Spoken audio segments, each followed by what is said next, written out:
You're listening to Radio Primavera Sound, proudly presented by Cupra.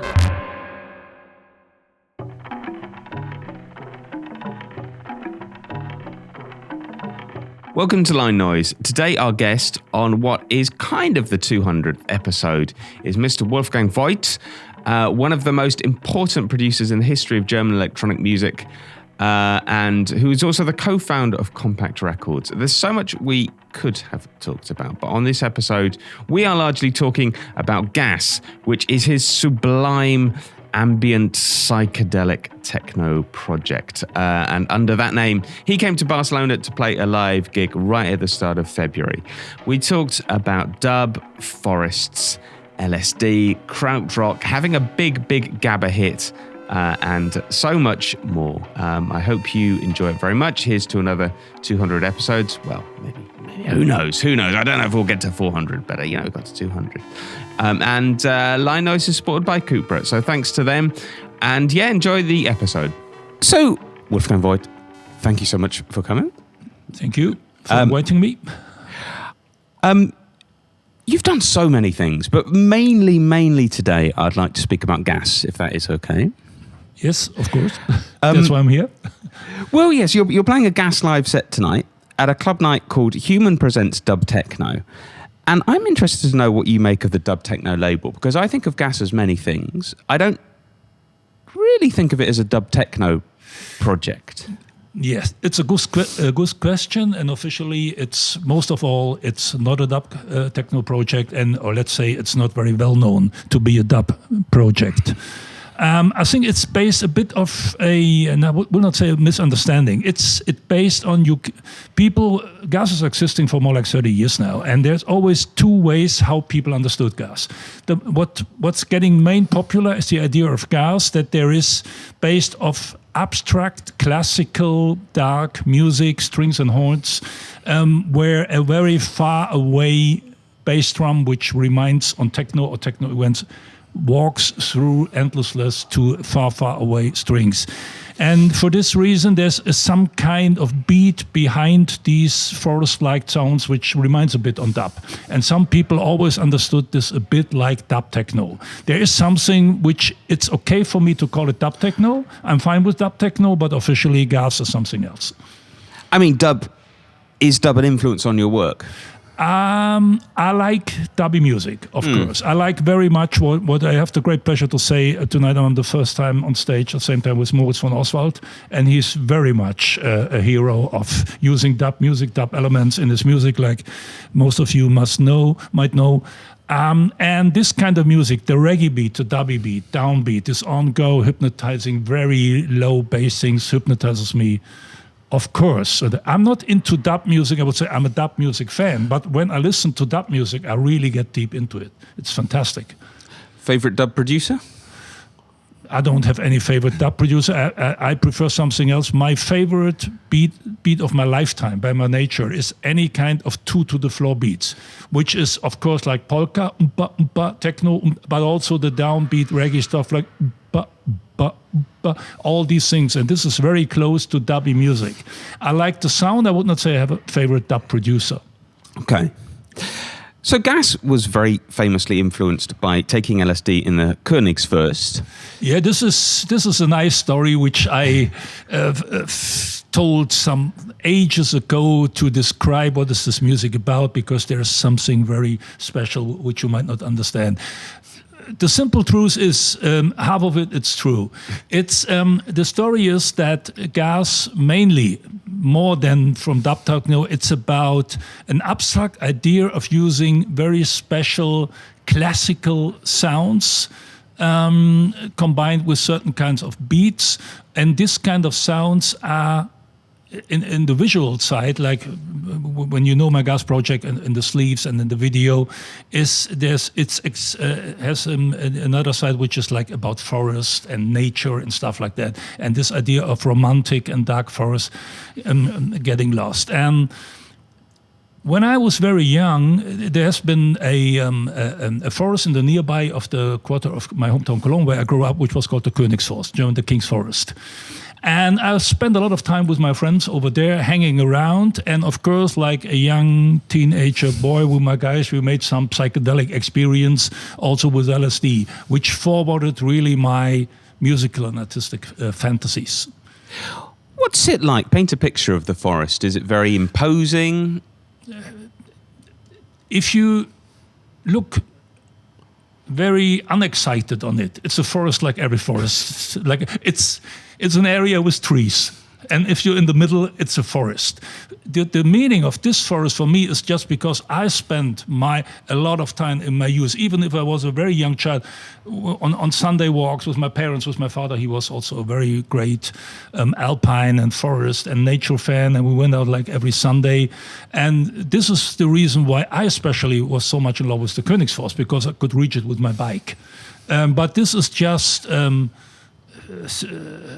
he stands for every forest in the world, in a way. Right. Yeah.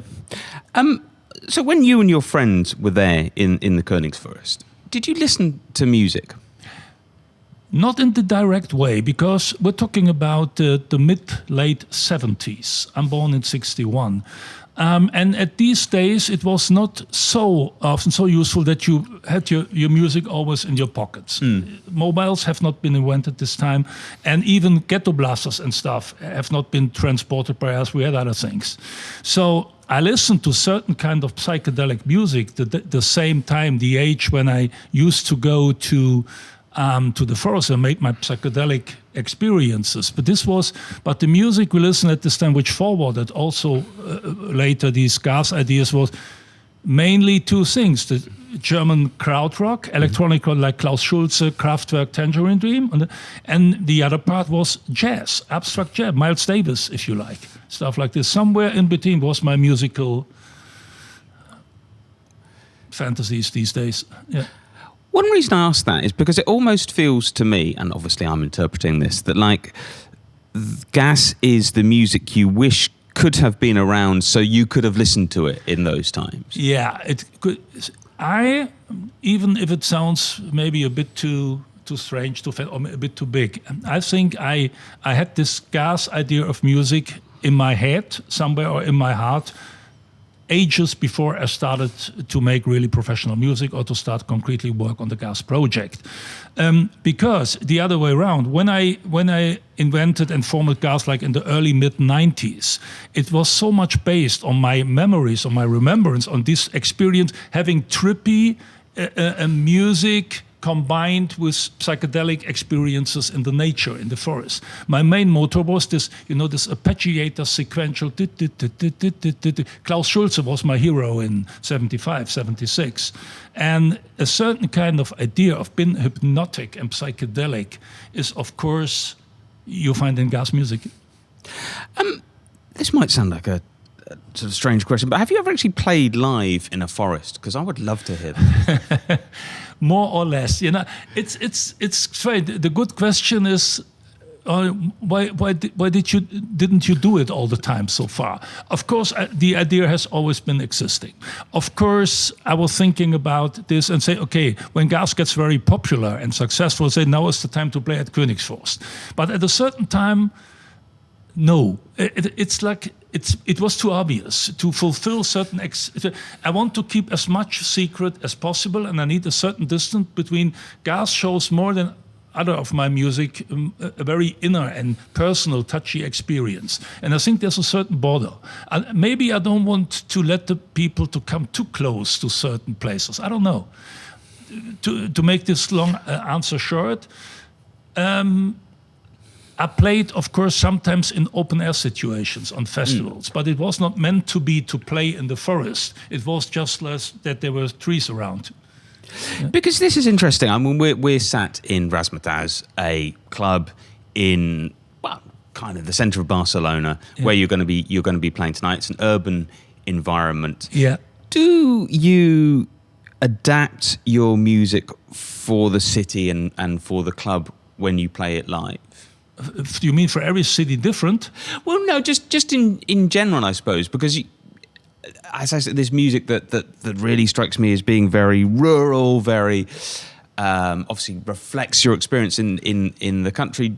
When you're playing it live, do you think, okay, I'm in a club, so I'm going to make it a bit different. Okay, this is a good question, because tonight I will make an experience which I haven't made so far. Just to follow up to the question before, I bring not the people to the forest. I bring the forest on stage, because the forest is in the visuals I have in my concert. It's not visuals. It's an art movie which based on films and photos, animated photos I made myself in the Königsforst for the last 40-50 years. This is why I bring the forest on stage. So tonight, it's for the first time I played Gas live very many times within the last 6, 7, 8, 10 years.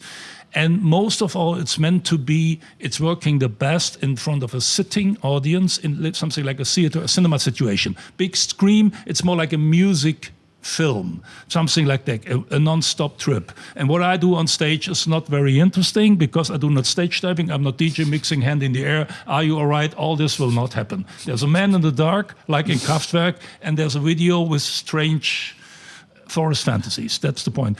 But you're right, tonight we have a situation, I don't know, this is a typical club.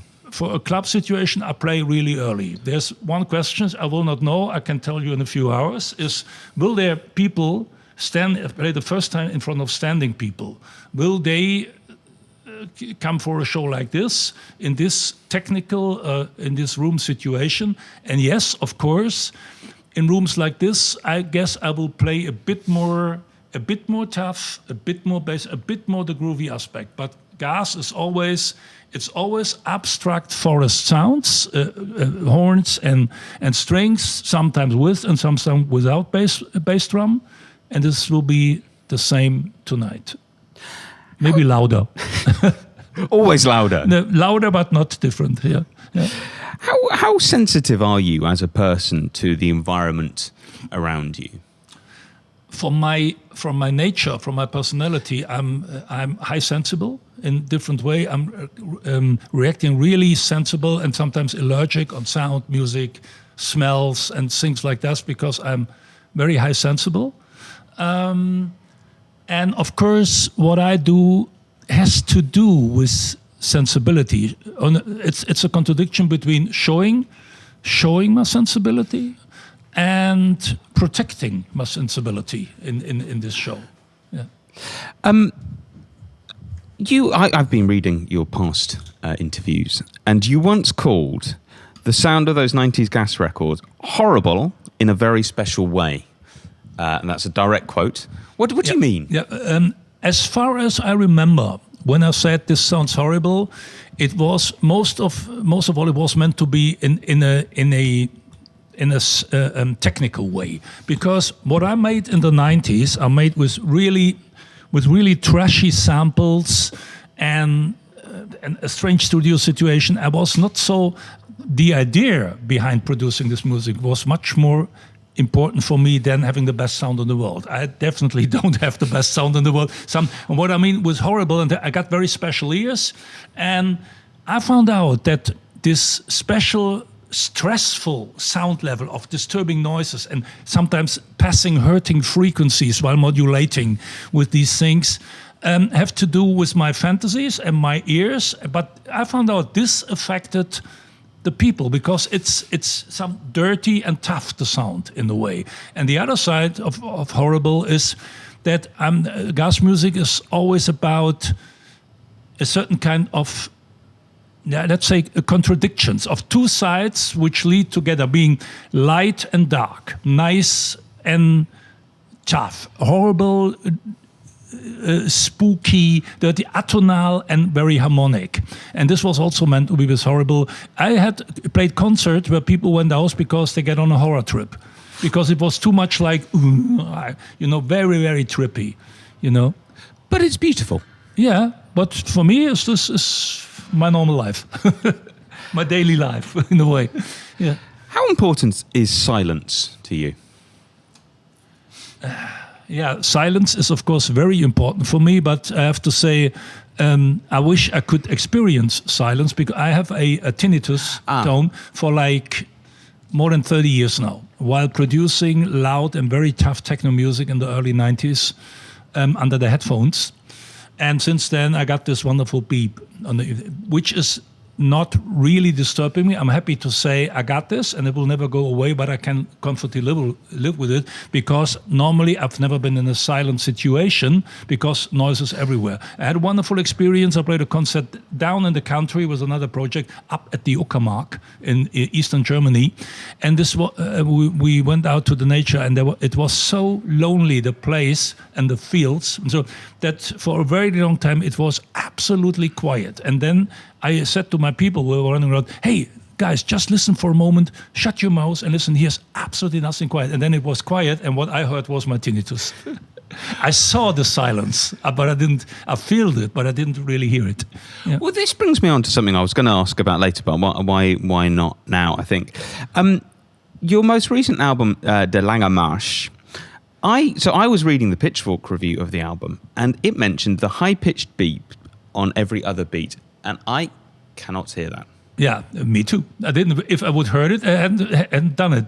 This is a very interesting. Honestly, first of all, it was something like a technical mistake, a technical problem, which at the production period nobody realized. This is a very high frequency note which was on the signal, and for somehow there was something like a technical disturbance in the production only of the vinyl version where it went through. It is not on the digital version. It's not okay, right. And it's really horrible, and nobody realized till the first critics come for people who hear this high frequency. You say you don't hear it. No. I had a lot of friends, people listen to they said, oh, that's, and some couldn't really, wow, horrible. And they couldn't really take it in a way, but I don't hear it because after 30 years of techno, and every second people I asked said, no, I don't hear it. And then we had a look on the frequency, and I found a very high, sharp thing, which was a technical problem. Meanwhile, it's fixed on the repressing on the vinyl. It's gone. Yeah. Okay, so when I was listening to it the other day, I was listening on Apple Music. I couldn't hear it. I shouldn't. Okay, good. Okay, yeah. No, it was only on the vinyl production, and it was only not everybody could hear it because of the high frequencies. Somewhere very up. Normally, this should be a problem for dogs, you know. But anyhow, it has been also based on signals which I use now for Angel with strange samples and double notes and technical aggressive ideas in a way. And like you know, maybe you know the German band Einstürzende Neubauten, yes, of course. Yeah. And they had a song, Hör mit Schmerzen, listen with pain. And of course, gas is, it can be very ambient and beautiful, but very painful in the same time. Do you know what? I played the album to my wife and my two children. I was thinking, am I going mad that I can't hear this? So I'm glad that they heard it. No. Because you heard the digital version. Yeah.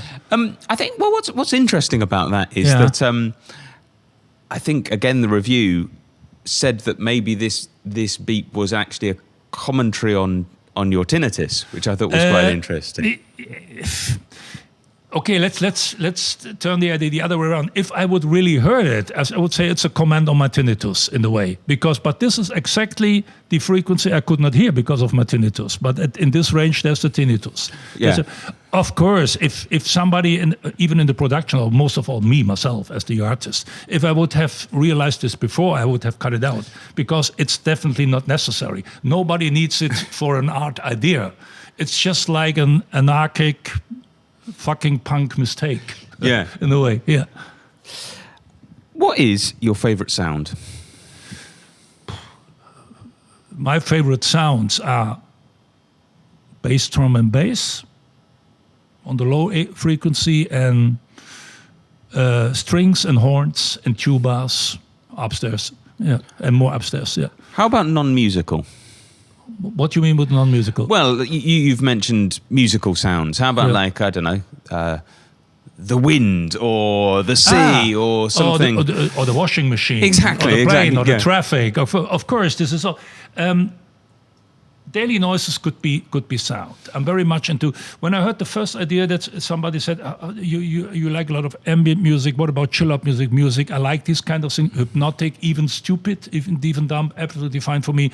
What I also like the idea when the first time I said I feel really relaxed when I sit beside my a cleaning machine, the washing machine, and it's running, I can read a book and I say, I understand exactly what you mean. Because this daily noises from even winds far away is absolutely beautiful. Not so much the cliche. Also, birds singing could be beautiful, but bird singing could also be very disturbing. Did you hear the Matmos album that they made with washing machine sounds? I heard of it. It's quite something. My thing is, when I'm in discussion with my friends who are also into this kind of musical interest, they start giving me, hey, listen to this CD. I don't listen directly to. Give me the CD with this washing machine sounds or whatever, or noises. I'm more into the daily situation. This happens. Right. I'm not searching for music. I find music. It's a situation.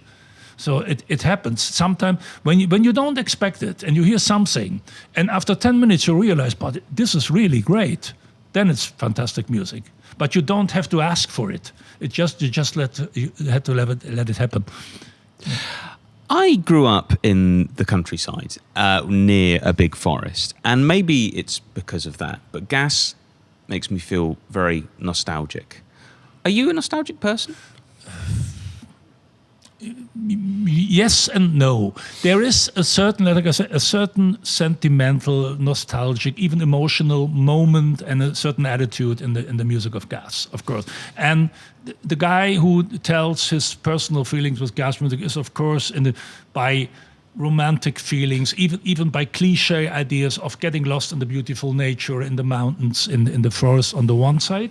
But on the other side, I'm a radical pop art educated artist, and for me this is only surface. This is why I said in an earlier question, I don't have to go to the forest to make this more an authentic experience or bring people in the forest to listen to this music. They do all the time. I get so much letters from people who do exactly this, even in Scotland, a lot of them. I can tell you some stories, but I'm more a radical. I see it to the pop art glasses in a way. It's surface. For me, the forest is what is Marilyn for Andy Warhol. This is the point which is very important for me. I'm not getting lost into sentimental ideas. I want to have at the same time, I want to show feelings and want really to touch the people, but also to stay on the radical pop art educated theory ground. I want to mix both ideas till there's no contradiction anymore. Maybe you've answered this, but I'll try to. I mean, for me, the music is very sad as well. Gas music is very sad.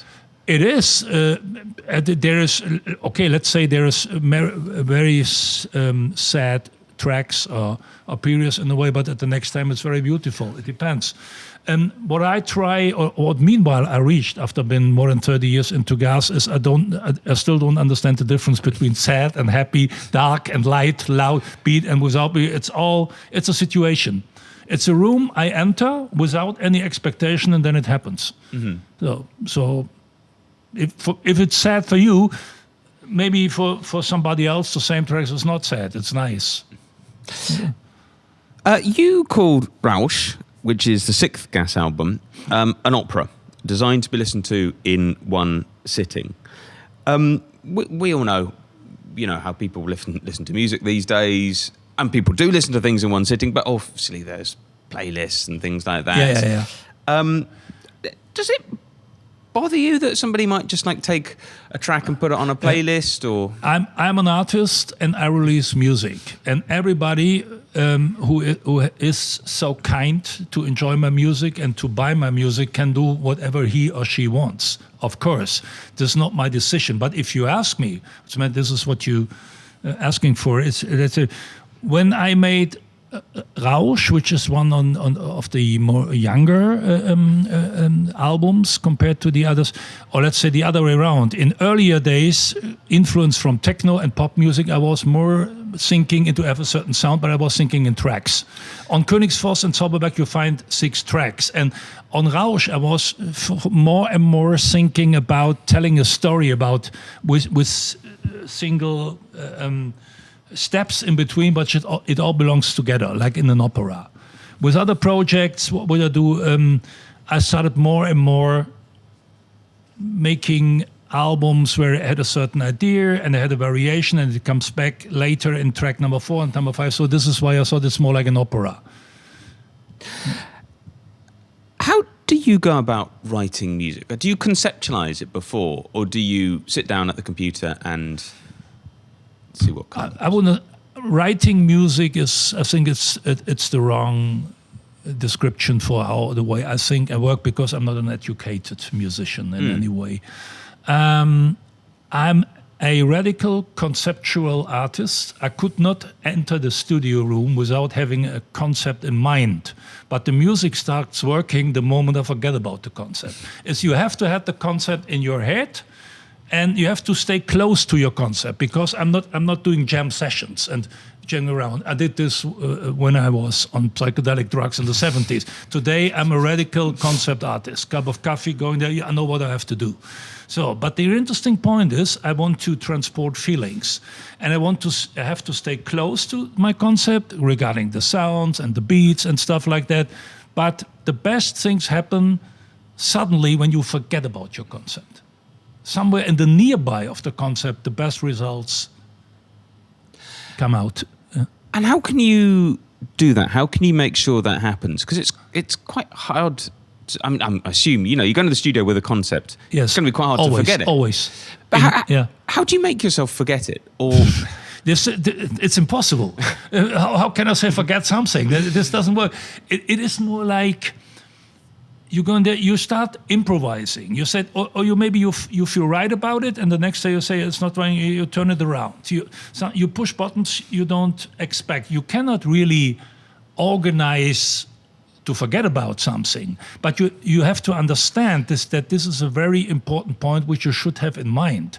I could not say the record is ready when I forget about it. I just made the experience that at a certain point while playing around, again, look, I have to break my expectations and also the expectations of my audience. So I go into the studio and, okay, you make a gas record. Okay, and now you know what happens. And at this moment, you cannot handle it more. It starts getting boring and uninteresting. I have to surprise myself. Of course, you can use some tricks to some provocation by pressing the wrong buttons or make some.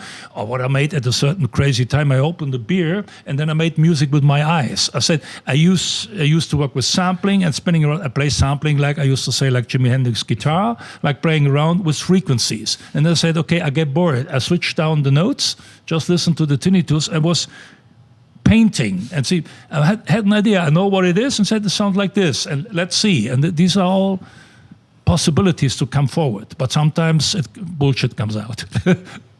And sometimes great things come out. Sometimes, yeah. But there is no 100% recipe. No chance. Music happens, and not I decide what happens. It's the music itself. It's a higher God up there who said, no, you're not ready. Forget it. Don't feel too sure. Yeah. So after jamming in the 70s, you played in punk bands, right? In the early 80s, I played most of all as a drummer in the punk new wave band, Neue Deutsche Welle, something like this. I was very much into it, yeah. Would you still consider yourself a punk in some ways? I have punk roots in a way, but I have been so many crazy guys at the same time. If you know, I did so many projects in the 90s at the same time. I'm not only, I really, like everybody, I love Kraftwerk. I love Kraftwerk for this. They made one of the most generous, worldwide successful electronic projects ever. But they only won for only this. Kraftwerk, Autobahnroboter, end of the story. And I could not live in this way. I need contradiction. And even if I was punk in the late 70s, I looked like punk, I felt like punk, and I liked the Sots and the Vibrators and bands like that. And at the same time, I liked the Bee Gees and Chic because disco was great. Yeah. And for me, and the girls in disco music, they look a bit better like in punk. And it was like this. And so it was in later days. I like hardcore, gabber, funny, crazy, techno, and I like very deep, dubby, serious, dark, ambient at the same time. I think people would be surprised you like gabber. I don't. I think people would be surprised What? That you like gabber? I liked gabber a lot. I've been into gabber in the early 90s, and I made some really successful gabber records. Number one on Thunderdome Records in Holland with some records. What was your gabber name? I had a name where I made crazy fucking German acid music with 303 and 909 under the name of Mike Inc. Yeah. And I had a record, Mike Inc. and the Chain of Brotherhood, Lovely, Ugly, Brutal World. And these days, back in the 90s, especially gabber in Holland and in Belgium was very great. That is very full anarchic sound. And I made a record which really was a massive hit in 93. It was number one. Thunderdome was the biggest label out there. They're still existing today, and it was number one over there. Wow. Yeah. It was really, and it was like tom tom tom tom tom. I love it. Yeah. Well, this is the thing. I mean, I think I read somewhere you've released music under more than 70 aliases. Is that right? Don't ask me. A lot. I don't know, 30, 40.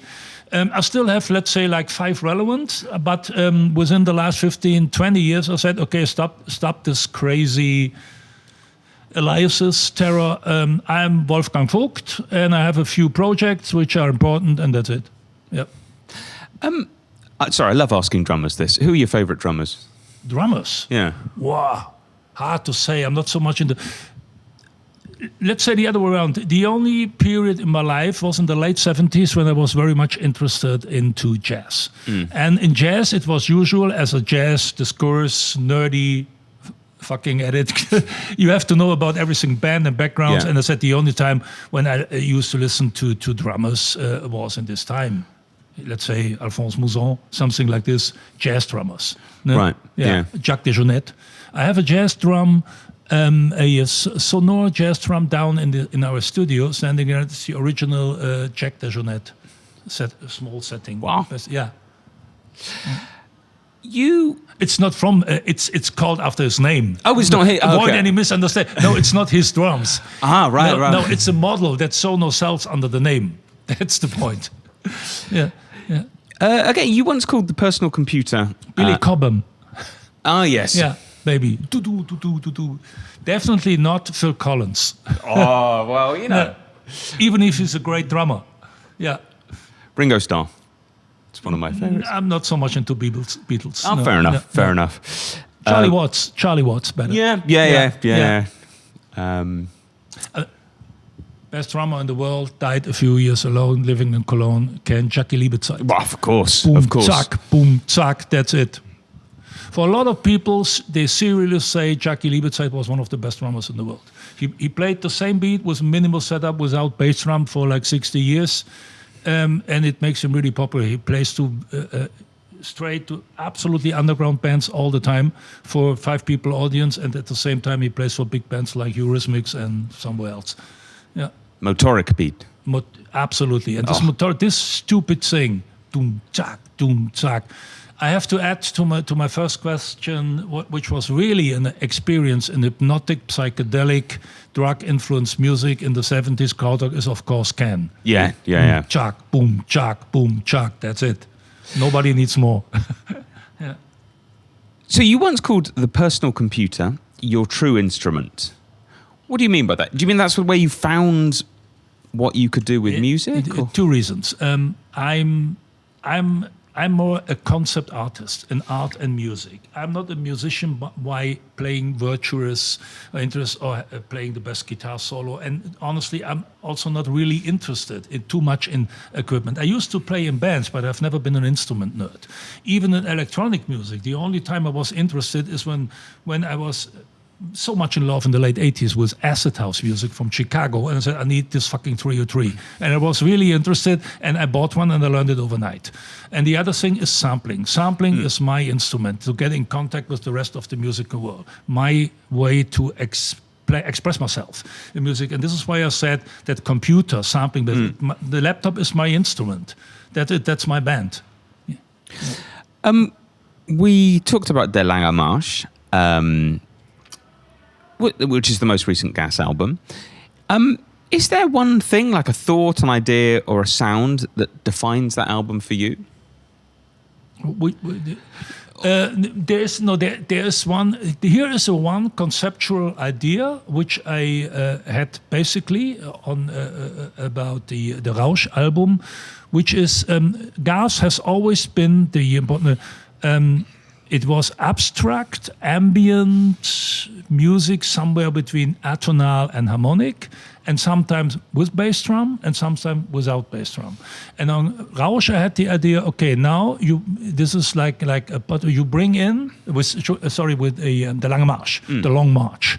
It's to start with the bass drum somewhere coming out of nowhere, let it run through for the whole hour and end somewhere you don't know. And I enter, it's like a ride to a never-ending forest, like a march with no beginning and no end. Through this gas forest of my life, I enter certain places. There are some votes, some points which bring in sounds back from earlier albums, like Königsforst, Rausch, Pop, like all these albums, and make this like a pottery trip in a way. This was the basic idea, even if I landed somewhere else in between. It's a total trip riding on one very slow, constantly non-stop marching bass drum coming from nowhere, wandering, walking to nowhere. This is the basic conceptual idea behind it. Yeah. I never get tired of Gas's music, no matter how many times I listen to it. And I was trying to think why this is, and maybe I was thinking it's because it's quite unknowable.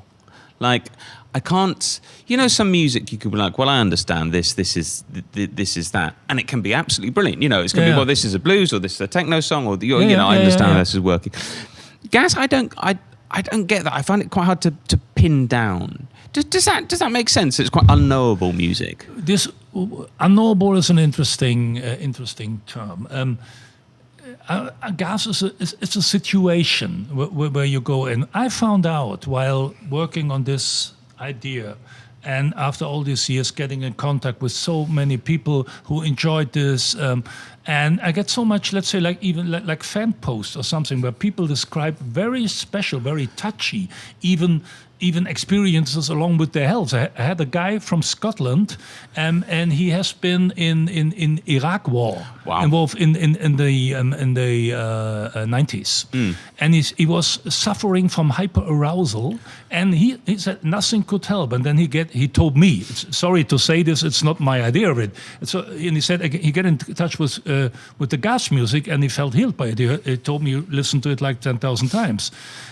And I had a lot of people who describe what I think I really meant, and they say, okay, they feel the same, but you cannot 100% describe. I guess when I make gas music, and meanwhile also videos and the covers and the sleeves, I'm searching for something based on a certain idea of visuals and music. Behind. There are so many layers and so many. I work with clusters, even on stage. I put cluster after cluster over cluster, and then in the inner psychedelic room of my sounds and my words, things happen you cannot really control. There are so many people who see even the forest in the video. They say, I've seen an animal. There's a ghost, there's some eyes. I see a hand running through, it's all not there, but people think they see it. And it was not my intention to do this. It's not like, ooh, what's it, it's spooky. It's just like, I do what I feel, and at a certain point I feel, now it should be right. I'm never 100% sure. And also I have to say, without being that I want to sound too interesting or something, the interesting thing is that I really don't understand 100% myself what happens. When I stopped playing, working on gas, on the show now, I didn't play now for a while. And then before I go to the gig, I get in touch with this world. I was saying, okay, I'm not missing gas when I don't listen to gas. But when I'm into gas, I'm into it, and then it works. It's something like, I cannot explain. You go in there, and then things starts working. That's how it is for me. Even if I don't want that it sounds too like mystic, interesting. Definitely, I'm absolutely no mystic, no esoteric, absolutely nothing. I like psychedelic and trance, and I like pop art, psychedelic ideas, but I'm a rational concept artist. No esoteric. But do you find there are things in the music that you've forgotten? Do you ever sort of listen Sometimes to I lose something over there, and after a few months, oh, there it is. I found it back. It's lying on the floor, on the wood, on the forest, somewhere there. I lost my keys last night. Here they are. Just follow the sound. You'll find it back. Something like this. Yeah. So you're going to be playing live in about 2 hours. Yes. How live? I mean, sorry, that's not what I mean. How much can you improvise on stage now? Honestly, it's like I have a straight concept because I synchronize a fixed movie. Yeah. It's not improvised visuals like most techno artists do these days. It's a fixed movie where things happen. And I get a basic concept down there, a massive floor. And on this, I'm modulating and mixing. And most of all, I put out certain sounds and put others by clustering. It's just like move it forward, move it back. It's very, very slowly, and it's based on a straight concept. That even like it is with Krautrock in the rational sound. There's a lot of playback bass under there, and then I spin around, and what I do is modulating, and very, very simple things, which works the best when I play in front of a very intimate audience situation in a sold out closed theater or cinema, which I normally play. I'm absolutely sure tonight this will all be totally different. It will be more like David Guetta goes strange ambient, the feeling. That's what we want. No, this is normally definitely what I don't. The interesting thing is I made this what I described before so many times, and have been more or less strict because I said people can expect that they have the full gas experience. Honestly, I don't expect the total typically gas audience tonight. And I want to find out if this works in a club situation where all this I try to describe the last half an hour to you might not be there. What happened then to gas? Will it work? In front of a few running around beer people, looking on their mobiles, checking social media, which is normally the great time when I played till a few years before Corona was I never know how many people were there. Do they like it? Do they understand? And most of the time I was lucky. When the curtain goes out, it was sold out and was quiet. And the only success, because I don't stop, it's an answer to know do they like it, is when after 10 minutes the omnipresent mobile delighted faces go out. No beer glass is making noise anymore. Nobody's looking on the mobiles anymore. Then it's gas. Yeah. So that's it. Yeah. A couple of questions about Kompakt, if I may. You've been running it since 1998. How hard is it to run an independent label in 2025? First of all, I have to correct a little bit, just historical that. We opened in early 93. We just renamed our company into Kompakt and founded the label under the same name. But we, the guys, we have been Kompakt since March 93 under a few different names and activities. I've been involved also in the label business and also in the Kompakt business from the very first day. First of all, in the 90s with my 17 monikers and all my music in a chaotic techno shop, record store, till we founded the label and getting very successful and bigger till the mid 2007, 2008. And then I personally stepped away a bit more behind the curtain, stopped my A&R work which I till then did together with my partner Michael Meyer, and I said I want to go out from other people's music. I did do other things in the house and get back to my own music, even if I'm still involved, but don't want to make any decisions anymore about other music. Within the last 2 years, I get back a bit more and get into it. Of course, to come back to your question, meanwhile times have changed. In music business, everybody knows that we're coming from the golden rave days, and of course of times where vinyl was the music format number one, and we sold records like hell, like everybody else, and this is all gone these days. Vinyl is still existing. It's still the greatest format in the world, and we still produce it, but today it's more like arty, expensive collector's items in smaller amounts and higher prices. The very big supermarket of music today in digital times, in times from Spotify and social media, is not that of course, the music itself, aesthetic of music, has changed. But this is not the problem. We're still the same. We do our music and we exist in our record shop, and also have to deal with the digital reality. The biggest problem today is that in times of faster, more and more Spotify and Instagram and so on, the attention of people is getting lower and lower. This is what I meant before in the Gas concert. This is why I decided to say I play in the cinema, close the door, lighthouse, handy out, nothing. These days, to reach even young people sitting there 1 hour on their ass without making any move, just listen to music. This is something like from the very past, you know. Yeah. And this is, I expect with a good mood of tonight, will also happen tonight. And this is also something, a daily reality where Kompakt has to deal with. Well, we're a small band, a football club still, and we live in our situation, and in there, the world is still okay. The bass drum is still what it ever was. Well, I was going to say, I'm very, very happy to see that the Orb albums on Kompakt are being re-released. I love those albums. Yeah.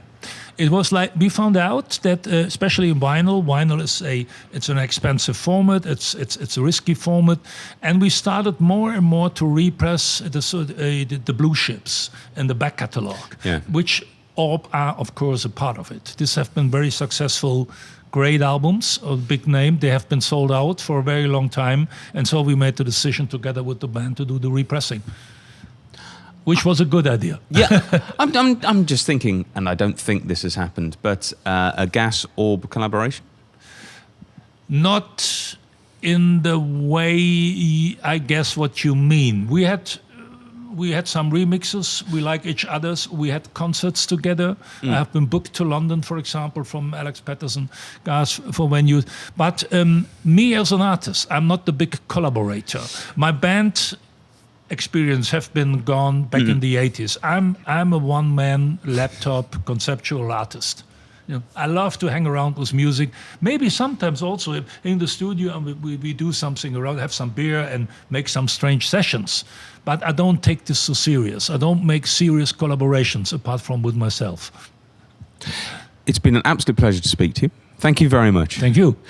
Actually, I do have one more question, which is it's actually for a book I'm writing. It just occurred to me. Are you a Stereolab fan?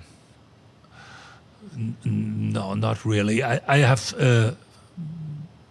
I remember just a few, 1 or 2 tracks. This would be a lie. I think I remember they make very interesting music, but I'm not into Stereolab. Okay, no, I'm writing a book on them, and I can't let the opportunity pass anyone I speak to. Yeah. I just think great band, but I have no idea them. Yeah. Well, I was going to ask you your favourite song, but that's not that doesn't make sense, honestly. Yeah. Cool. Well, thank you so much. Thank you. It was a pleasure. Hopefully you record it.